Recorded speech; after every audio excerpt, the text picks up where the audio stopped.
Mr. Jupiter goes forth.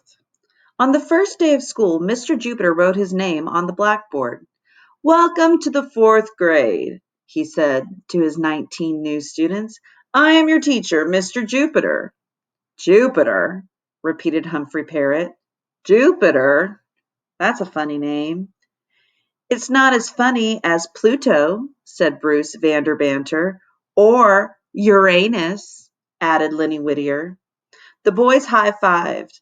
Mr. Uranus, Mr. Uranus, Mr. Uranus.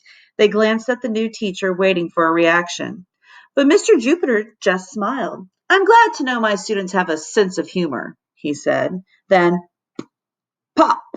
In the back of the room, Bernadette Braggadocio peeled a glob of pink bubblegum off her nose and shoved it back into her mouth. She chomped, smacked, and pulled long, sticky strings from her mouth. Then she huffed and puffed and peered over the top of her bubble at the new teacher. She waited for a reaction. But Mr. Jupiter was still smiling. Chewing gum is known to help children concentrate, he said. Then, down by the banks of the hanky-panky, where the bullfrogs hop from the banky to banky, the number frogs that get so cranky that they give their tadpoles a spanky-spanky. On the side of the room, Missy Place and Rose Clutterdorf smack, slap, clapped their hands to the rhythm of their words. But their eyes were on the new teacher, waiting for a reaction. Mr. Jupiter was still smiling. What a wonderful exercise for improving eye-hand coordination, he said. Then, I know a poem, shouted Lillian Diddy, Lil for short. Want to hear it? And she waxed poetic. Oh, homework. Here's the true scoop. It takes so much time that I can't even poop, hollered Hamilton Sandwich, Ham to his friends. Did you know that the dung beetle rolls, buries, and eats poop? Isn't that fascinating? Dung beetles are my newest hobby. I'd rather study them than play ball, shrieked Jackie Jumpbow. She tossed a crumpled piece of paper to Calvin Tallywong, who lobed it to Amisha Spellwaldy, who bumped it to Emberly Everclass, who juggled it onto Rachel Piffle's desk, mumbled Rachel, and she blushed and swept the paper into a trash can. 2 points, shrieked Jackie. Rah! Cheered Ashley Anderson. Rah! Cheered Ashley Brown. Spam, blah, blah, blah, blah, blah, blah, blah, blah, mocked Ashley Zamboni. What's the matter, teased Lenny.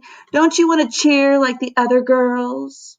I'm a boy, hollered Ashley Z, and don't you forget it. Behind them, Victoria Sovane smirked. You guys are so obnoxious. And she tossed a golden curl over her shoulder and glanced at the new teacher. The entire class waited for a reaction. Incredibly, Mr. Jupiter was still smiling. You are a unique group of children, he remarked. At that moment, Mrs. Struggles knocked on the classroom door. May I speak with you for a moment? She said to the new teacher. Mr. Jupiter followed her into the hall. Left alone, the fourth graders looked at one another. What's with this guy? Emberly finally said. He doesn't get upset about anything. Yeah, he doesn't get upset about anything, repeated Humphrey. Bernadette folded a fresh piece of gum into her mouth. I think it's time we took the direct approach. The others let the words sink in.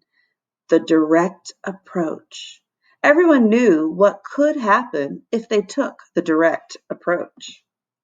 Last year in third grade, Victoria had talked directly back to Mr. Frost.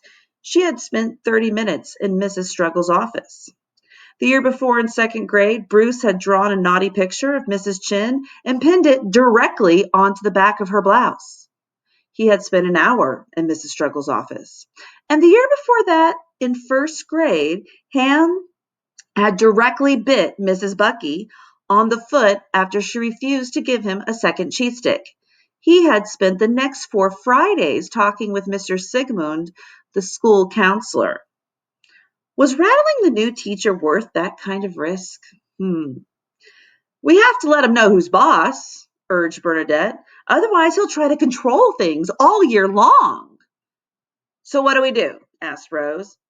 We could put a tack on his chair, suggested Calvin. Good thinking, said Bernadette. Anyone else? We could pelt him with spitballs, said Jackie. Great, said Bernadette. Other ideas? We could tie his shoelaces together, said Melvin Moody. As usual, everyone ignored him. I know, said Humphrey. We could loosen all the screws in his chair, and when he sits down, Mr. Jupiter lands on his moon. Oh, man, I love it, said Victoria. It's brilliant, said Missy. Moon, laughed Melvin. The others ignored him.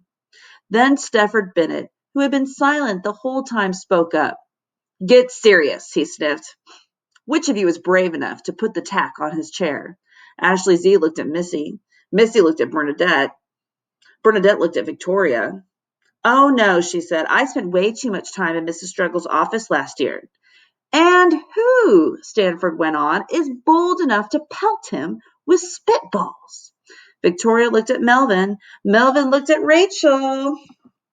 Rachel looked at Bruce. No way, he said. I learned my lesson. And who, Stanford continued, knows how to unbolt a chair? Jackie looked at Calvin. Calvin looked at Amisha. Amisha looked at Ham. Forget it, he said. I'm cured.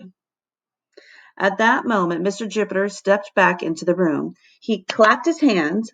Enough with the introductions, he said briskly. It's time we got to work. Everyone, please take out a piece of paper. We are going to take a pop quiz on the Italian Renaissance. The children groaned. Oh. And Bernadette, the new teacher added, spit that gum out. So the moral of this particular chapter is it is one thing to talk about it and another to do it. Think about that.